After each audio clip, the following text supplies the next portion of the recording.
Bienvenidos a Ágora Podcast, un proyecto de la vocacional de podcast de bachillerato del Colegio Campo Alegre. Nosotros somos Simón Ciabato de décimo Humanidades, Antonia Garavito de sexto B, Joaquín Valencia de décimo Ciencias y estamos bajo la dirección del profesor Juan Camilo Caicedo.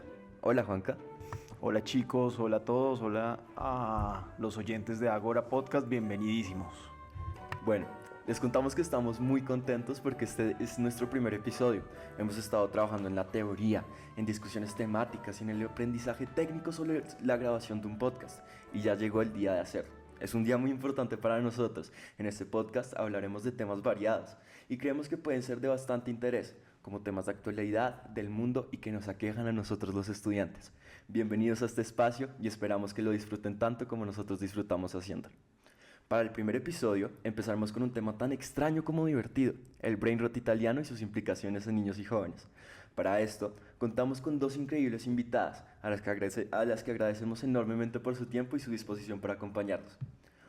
Bueno, nuestra primera invitada es Adriana Calderón, la psicóloga del Colegio Campo Alegre. Hola Adri, ¿cómo estás? Hola amores, ¿cómo están? Muy bien, bueno, les cuento un poco de Adriana. Es psicóloga educativa de la Universidad de La Sabana, cuenta con una súper amplia experiencia en el manejo emocional de niños, desde el jardín hasta el colegio. Ha trabajado en espacios como Huellas, Jardín Infantil, donde se reconoció por dirigir y orientar familias en pautas de crianza. Otro campo de acción suyo es el de la orientación de colegios y dificultades generales, así como en el Colegio Cumbres, en el que construyó y desarrolló el Departamento de Psicología. Tiene formación de manera integral en constelaciones familiares y en terapia femenina integrativa, que permite resignificar los roles, así como en terapias que permiten ayudar a los niños y adultos a comprender sus relaciones afectivas, prevaleciendo el orden y el equilibrio. Hoy también, y como una invitada muy especial, nos acompaña Jimena Mejía, una psicóloga. Hola Jimena, ¿cómo estás? Mucho gusto. Hola, ¿cómo están? ¿Cómo les va? Feliz de estar acá en este primer episodio del podcast. María Jimena Mejía es psicóloga de la Universidad Javeriana, con conocimientos en neuropsicología, con especial énfasis en la área de educación y procesos de aprendizaje. Hizo estudios en maestría en neuropsicología y educación de la Universidad Internacional de La Rioja en España y de la Psicología Clínica y de Salud de la Universidad del Bosque. Sus áreas de interés es el funcionamiento del cerebro humano y la forma en que este influye el desarrollo humano y la calidad en la vida que los individuos a lo largo de la vida escolar tenemos. Con experiencia como docente universitaria en pregrado y posgrado en áreas de la psicología como la investigación, neurociencias, desarrollo humano, evaluación e intervención educativa, neuroeducación y proceso de aprendizaje en varias universidades de Bogotá, como la Pontificia Universidad de Javeriana.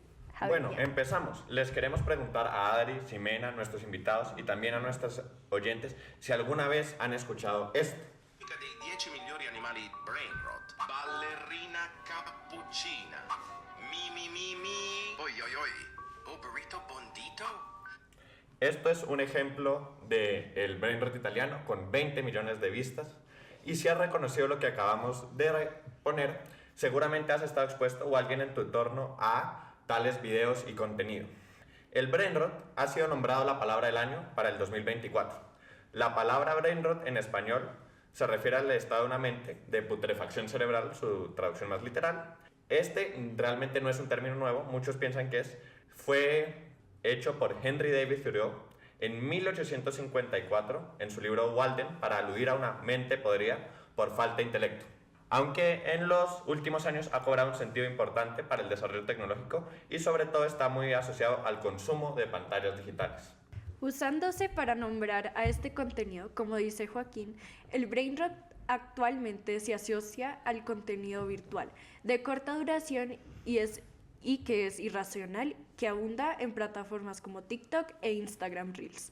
Es parte de lo que consumen las redes sociales de forma muy importante, que está en furor y especialmente en niños y jóvenes. El brain rot, refiriéndose al contenido, nace más o menos en el año 2020 y con los años va evolucionando para ser cada vez más bizarro y vacío de sentido. Se podría decir que ha tenido dos olas. La primera, Skibidi Toilet, que continuó incluso con una historia definida, con un sentido, y la segunda ola, el brain rot italiano. Este contenido creado con inteligencia artificial está vacío de mensaje y sentido. No dice nada, no muestra nada, pero en general una producción de dopamina en la gente que nos lleva incluso a la adicción. Listo, entonces para comenzar y antes de profundizarnos en estos temas, queremos conocer un poco más de nuestras invitadas. Les vamos a hacer unas preguntas cortas sobre sus gustos y pasatiempos para que todos nuestros oyentes y nosotros podamos conocer un poco más de ustedes. ¿Entienden la dinámica? Perfecto. Listo. Entonces, comencemos con Adri. ¿Cuál es una pasión tuya? Hacer deporte. Me parece que es un momento muy especial de conectarse con uno mismo. Especialmente con la gente consumida en la era digital, por decirlo así. Y una canción que te plazca. En general me gustan las canciones un poco románticas que me lleven, de nuevo digo, a conectarse con uno y a como conectarse con esa parte de sensación, sentimiento y emoción. Atándonos más al tema, ¿tener redes sociales? Sí, las clásicas. Esos son... Pues Instagram, Facebook. Bueno, Facebook ya está un poquitico pasado de moda. Más que todo esas. ¿Y desde cuándo las tenés? Uy, desde hace varios años ya. Pero con un sentido un poco más social en muchos momentos y a veces hoy en día un poco más práctico desde la búsqueda de información de índole o laboral o no sé, como esa categoría. Bueno, y ahora vamos contigo, Jime. ¿Estás lista? Dale. Bueno, ¿qué te apasiona en la vida? Me fascina caminar. Llegaría al infierno caminando. Es una creo. delicia, ¿no? A Sí. mí me gusta más caminar que correr, ¿sabes? A mí también. Odio correr, pero caminaría hasta el infinito y más allá. Igual. Y bueno, ¿y cuál es ese lugar especial para ti en este mundo?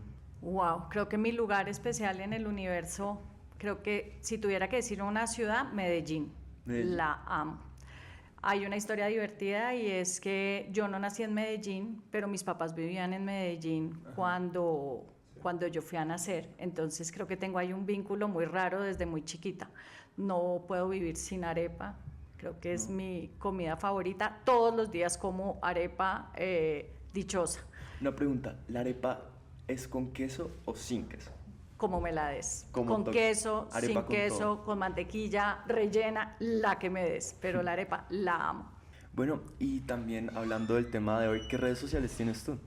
Tengo Facebook, que creo que es la red social de los viejitos. Entonces ahí me auno un poco a Adri. Tengo Instagram y Pinterest y TikTok.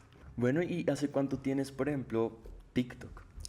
Uy, TikTok la tengo, creo que desde el 2017 por culpa de mis sobrinas. ¿Has grabado TikToks alguna vez? Con mis sobrinas un par. Bueno, muchas gracias a ustedes por compartirnos este lado más personal. Bueno, les preguntamos sobre las redes sociales porque hoy en día son algo supremamente importante en la forma en la que nos relacionamos la mayoría de personas con nuestro entorno. Hoy en día, si yo quiero hablar con un amigo, pues no lo llamo al teléfono fijo de la casa, yo le escribo por Instagram. Como mencionamos anteriormente, este desarrollo tecnológico que ha permeado la cultura y la sociedad es tan increíble como aterrador. Y fenómenos como el brain rot italiano son muy llamativos. Un estudio de febrero del año 2025 llamado Desmitificando el nuevo dilema de la putrefacción cerebral en la era digital, publicado por la revista Brain Sciences, concluyó que es importante ofrecer estrategias para prevenir la degradación cerebral, como controlar el tiempo frente a la pantalla, seleccionar contenido digital y participar en actividades no digitales. Hoy en día, la gente joven, la gente adulta, la gente en general está cada vez más metida en sus dispositivos y estos cada vez influencian todavía más sobre sus mentes y su forma de actuar. El estudio también dice que dada la creciente participación en actividades de interacción digital, es fundamental explorar diversas estrategias, incluido un uso consciente de la tecnología para promover la salud cognitiva y el bienestar emocional.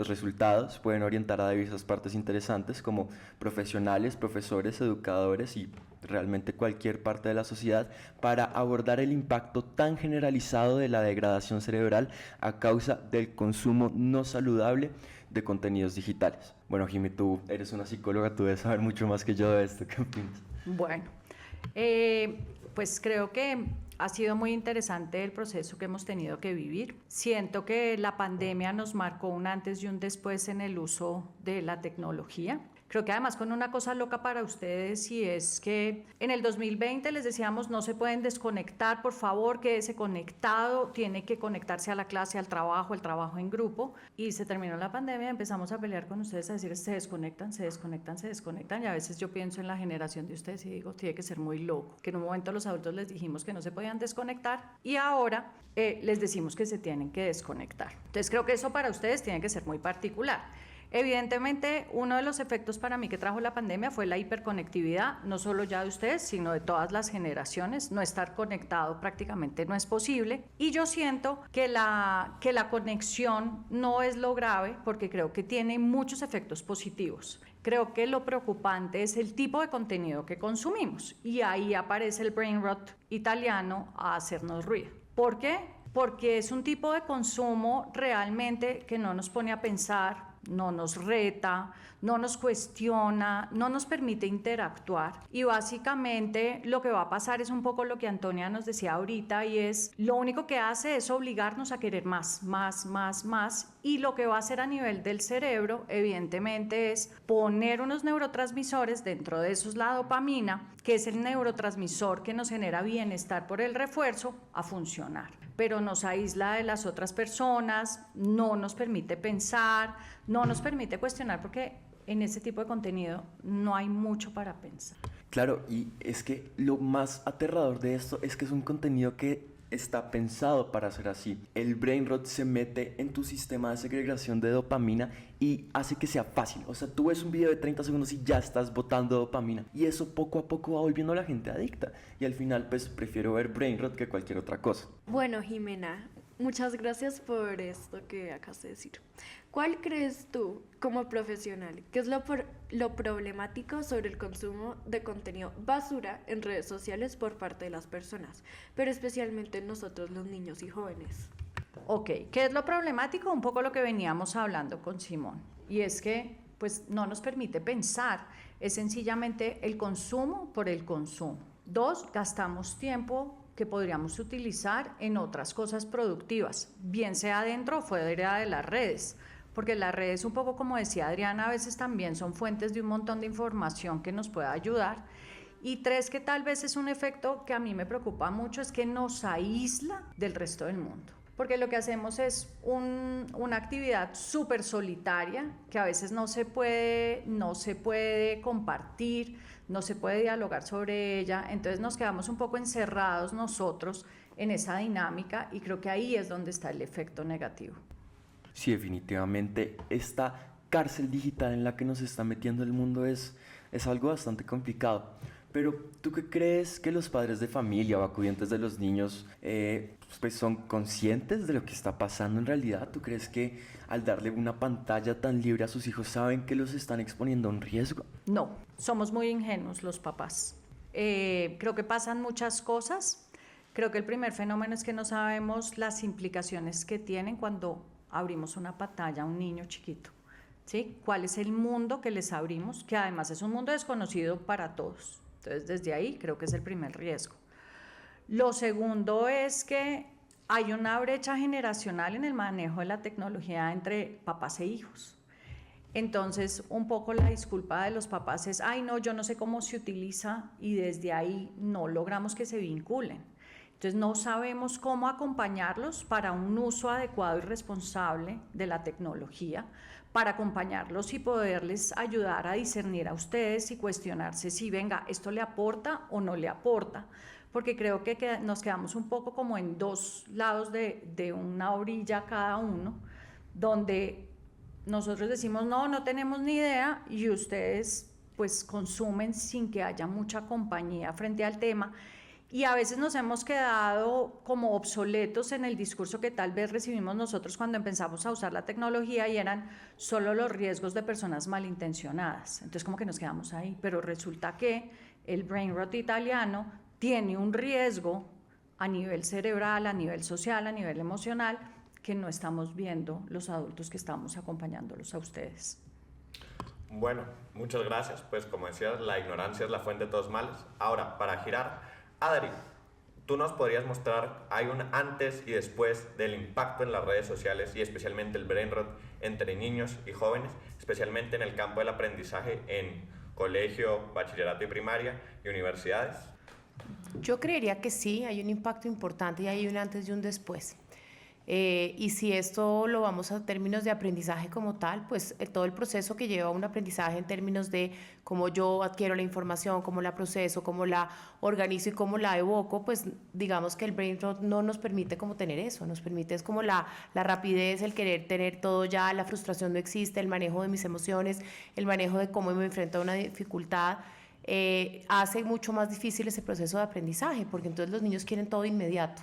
Y al no tener la inmediatez vienen como todos los desencadenantes emocionales, que es lo que estamos hoy en día encontrando en todas las edades en los colegios, y es que todo lo quieren de manera muy fácil, muy práctica y muy inmediata. Entonces, creo que sí tiene un contenido difícil de digerir, creo que sí tiene unas implicaciones difíciles para el niño, porque los niños y los adultos, como lo decía Jimena, no tienen la dimensión de lo que esto implica. Entonces lo ponen como algo para para que los niños se distraigan, lo ponen para algo para que sea el ratico, pero al final se vuelve tan dominante en ellos que al final pues no logran tener como ese criterio a la hora de poder saber cómo se usa y qué no se usa, y eso termina afectando sus procesos de aprendizaje, y no solamente de aprendizaje, sus procesos sociales, porque al yo querer todo inmediato, pues no tengo una tolerancia a la hora de tener un conflicto y a la hora de resolverlo, a la hora de enfrentarme a situaciones de conflicto con mis pares o con mis profesores, lo manejo desde un lugar muy equivocado, lo cual no me está permitiendo ni hacer un proceso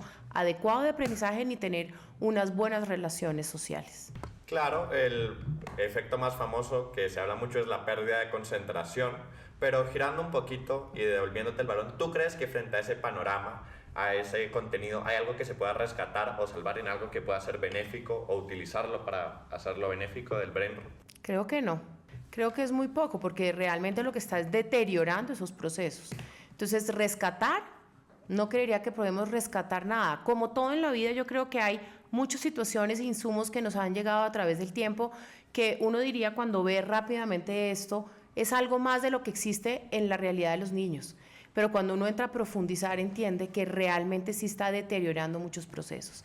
Entonces yo no creo que uno pudiera rescatarlo, ni siquiera sintiendo y queriendo uno como padre o adulto acompañar estos videos o estas informaciones, porque al final no hay contenido, hay solamente una explosión de dopamina en donde no se podría, yo creo, que rescatar de ahí mucho. Bueno, pero ¿cómo romper con este tipo de consumo?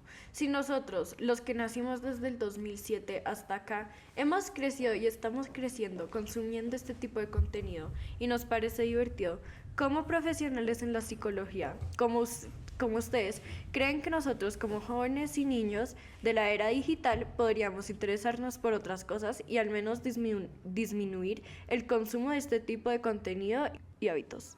Yo siento que lo que tenemos que hacer es probablemente migrar dentro del mundo de la tecnología inclusive a otro tipo de actividades que nos permitan retarnos y ponernos a pensar. Y creo que hay que acompañar un poco desde una mirada más crítica frente a ese tipo de videos y decir qué nos está aportando y definitivamente no. Y creo que migrar también al mundo real es una excelente opción.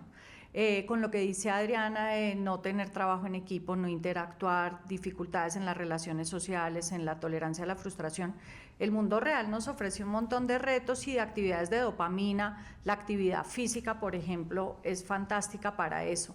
Entonces creo que también es empezar a migrar nuevamente al mundo real y entender que el mundo real nos da unos retos divertidos que probablemente nos ayuden a ser mejores seres humanos. Pues sí, la verdad es que este tipo de contenidos se han ido metiendo a la cabeza de cada uno de nosotros. O sea, yo tengo que admitir que he pasado por lo menos 3 horas viendo videos de Tum Tum Tum Sahur y como que te absorbe. Es que uno ve el primero y dice, wow, esto, porque esto me da risa, pero después ves otro y otro y otro. Y entonces como en un bucle donde ya ni siquiera estás entendiendo lo que ves, pero solo lo ves y lo sigues viendo. Y bueno, y también una pequeña opinión mía, y es que esto favorece supremamente a los anunciantes porque son videos que vas a ver más rápido y pues pueden ganar más plática ahí. Pero pues, bueno, además de este capitalismo tardío, ¿ustedes creen que de verdad no hay nada que se pueda rescatar del brain rot, todo este tipo de contenidos? Pues si hablamos de aprendizaje, yo diría que hay algo que se trabaja en preescolar, que son los absurdos visuales, y es poder identificar desde ahí qué es lo que está loco y qué es lo que es absurdo, y eso nos lleva a un proceso de pensamiento distinto. Desde ahí yo le sacaría una ganancia, pero en algo más yo tendría que pensarlo muy detalladamente porque realmente no veo que haya mucho que rescatar. Estoy de acuerdo con Adriana, creo que es difícilmente rescatable. Además hay algo que tú estabas diciendo ahorita, Simón, y es que se vuelve una adicción. Y como decía Jimena ahorita, hay que emigrar o irnos para otros lugares y hay que salir de ahí. Y salir de ahí implica descontaminar el cuerpo y descontaminar el cerebro. Y eso requiere un proceso. Entonces no es tan fácil y hay resistencia y por eso se vuelven los niños muchas veces hasta agresivos, intolerantes en muchas cosas porque quieren permanecer ahí. Entonces esto es un proceso que si lo vemos también desde ese lugar, es muy importante poder entender que sí hay que emigrar y sí hay que buscar otras alternativas, volver a lo simple y a lo sencillo de la vida, de la escolaridad, de las interacciones, para descontaminarnos y darnos otras posibilidades. Bueno, continuando esta conversación. Las dos mencionaron algo muy importante y es la relación de la actividad física con los hábitos de vida saludable de los jóvenes, de los niños y de los adultos. Cuando la OMS hace recomendaciones de actividad física, habla de ciertos tipos de intensidades, habla de una intensidad moderada, habla de una intensidad moderada vigorosa, habla de una intensidad vigorosa, y digamos que son unos estándares que las personas que trabajamos en actividad física sabemos regular dependiendo de las poblaciones. Pero cuando ustedes revisan las recomendaciones oficiales de la Organización Mundial de la Salud, esas recomendaciones de movimiento que van en tiempo, que dicen los niños de cierta edad deben moverse tanto tiempo a la semana, 1 hora diaria, por ejemplo, los niños pequeños, y así digamos que eso es una escala que es larga, hablan directamente del tiempo de exposición de pantalla. O sea, cuando ellos hablan de cuánto tiempo debe moverse una persona, también están hablando directamente de cuánto tiempo debe haber de exposición a pantalla. Y eso, digamos que lo problemático con eso es que las pantallas se volvieron algo de solución para los papás en términos de ocupación.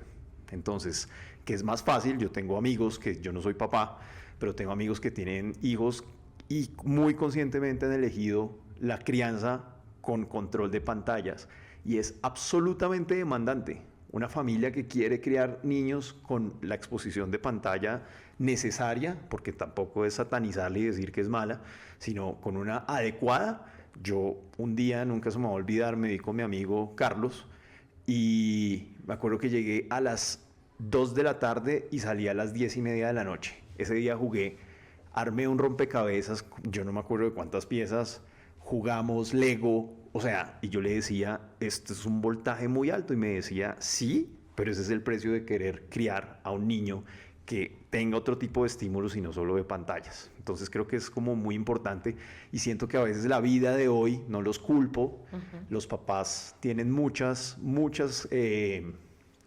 obligaciones, tienen muchas presiones, tienen responsabilidades que a veces creo que los atropella eso versus el deber ser. Y eso es, digamos, parte de una de las problemáticas que hay. Totalmente de acuerdo contigo. Inclusive la Asociación Americana de Pediatría también sugiere un máximo de horas de pantallas. Y ustedes se van a sorprender, porque el máximo de horas de pantalla para niños y adolescentes es de 2 horas. Mírense las caras. Es demasiado poco para ustedes. Y eso es un poco lo que la asociación de pediatría nos está diciendo que nos conduce inmediatamente a irnos al mundo de la actividad física, que no nos está pasando, ¿sí? Entonces, miren lo impactante, porque si cada uno de ustedes hace la revisión de cuánto tiempo pasa en pantallas, superamos de lejos esas 2 horas. Esas 2 horas son para los que están entre los 12 y los 16 años. De ahí para abajo empiecen a quitar. Y lo que nos encontramos es niños en restaurantes con el iPad o con el celular del papá y la mamá, manteniéndose ahí en vez de estar hablando, o sea, estar en otro tipo de actividades. Entonces, completamente de acuerdo de cómo es tan loco que vamos asociando actividad física con uso de pantallas, y tenemos que luchar un poco para que la actividad física entre más en escena y un poco menos de pantallas. La actividad física y, vuelvo e insisto, y la parte social, Total. hemos perdido todo. O sea, entonces ya uno en un restaurante y no conversa, está uno en familia y no hay momentos de familia real, sino cada uno en su actividad, donde sí hay una pantalla que nos permita o oír música o conectarnos con un juego o chatear con el amigo. Bueno, en todos los ambientes realmente siempre tiene que estar una pantalla o un equipo que nos permita como esa interacción, y hemos perdido y no les hemos dado buenos modelos a nuestros hijos y a nuestros estudiantes, donde hay otras formas de socializar, otras formas de divertirnos, otras formas de entender el mundo, otras formas de ganar aprendizajes, y se está perdiendo esta parte que es tan importante, que nos va a traer muchas dificultades a nivel social y a nivel de resolución de conflictos más adelante. Bueno, continuando este tema, claramente el brain rot se ha vuelto muy ubicuo, pero se ha vuelto muy ubicuo en 2 maneras. Los niños lo ven en todas partes casi, pero también, aunque su cuna fue las redes sociales, se ha movido a muchas otras plataformas, como juegos, especialmente Roblox, que es una mezcla de una parte red social, parte juegos. Entonces les queríamos hacer 2 preguntas partiendo de esto. ¿Hace una diferencia ese brain rot pasivo? Yo lo miro y dejo. A diferencia de esos brain rots, yo juego y hundo el señor y gano plata. Y segundo, se ha vuelto tan ubicuo, ¿cómo pueden los padres acercarse? Muchos que no saben precisamente qué es Roblox o qué hace su hijo ahí, para mostrarles lo que es y cómo manejarlo. Bueno, sí hace diferencia. Digamos que un poco tú mismo lo dices, Joaquín. El brain rot pasivo, que es pasar, pues no me demanda nada. Cuando ya me monto en Roblox, ya tengo retos. Entonces, digamos que ahí tengo un pretexto de unos personajes que aparecen en un juego de video que ya sí te implica otro tipo de cosas. Entonces, yo te voy a decir algo. Creo que hay mucha gente que sataniza todo lo que tenga que ver con tecnología. Yo siento que los videojuegos son experiencias positivas en el desarrollo cognitivo. Siento que a veces sacrifican lo social, que es en lo que Adri ha puesto mucho énfasis, porque definitivamente, pues, así yo juegue en línea, pues se sacrifica mucho la interacción cara a cara, que es súper importante.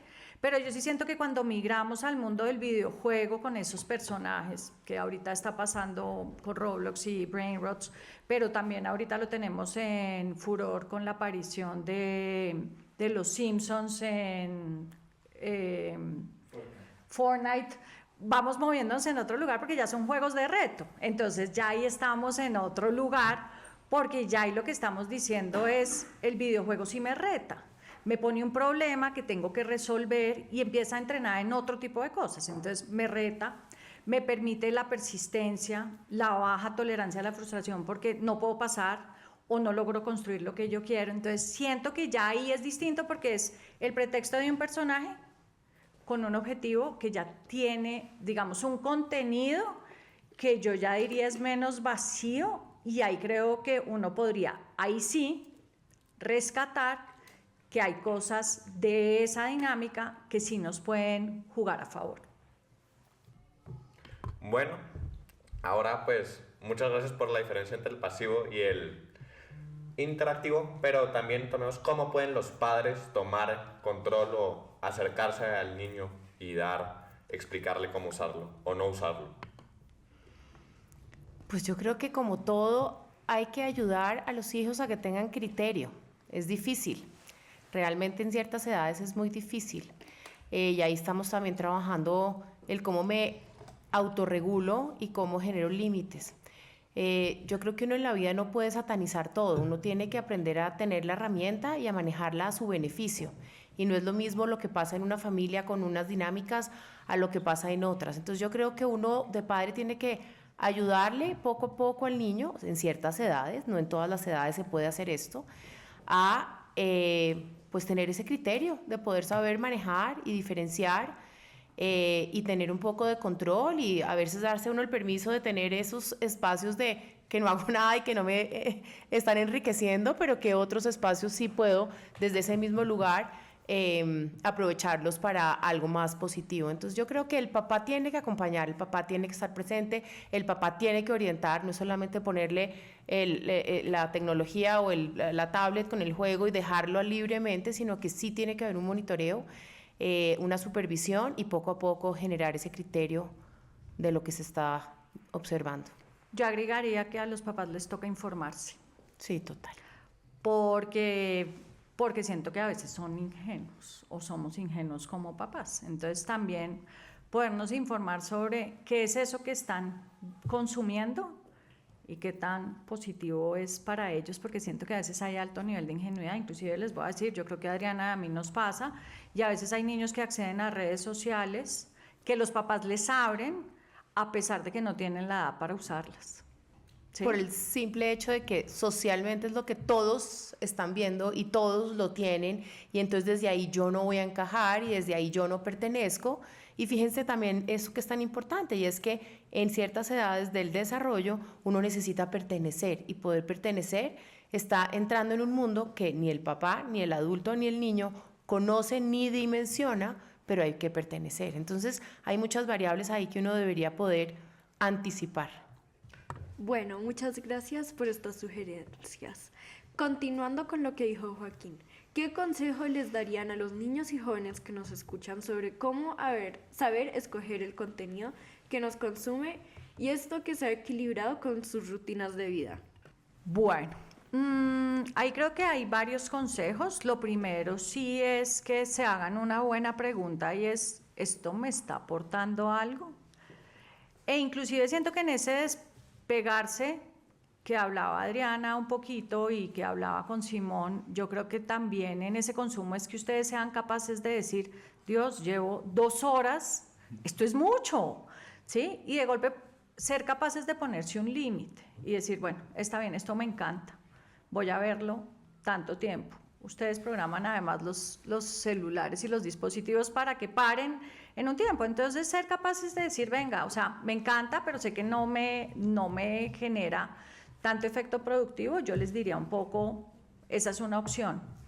2, a veces parece que los papás fuéramos los archienemigos frente a las normas de los usos de los dispositivos, pero en la mayoría de casos tiene sentido.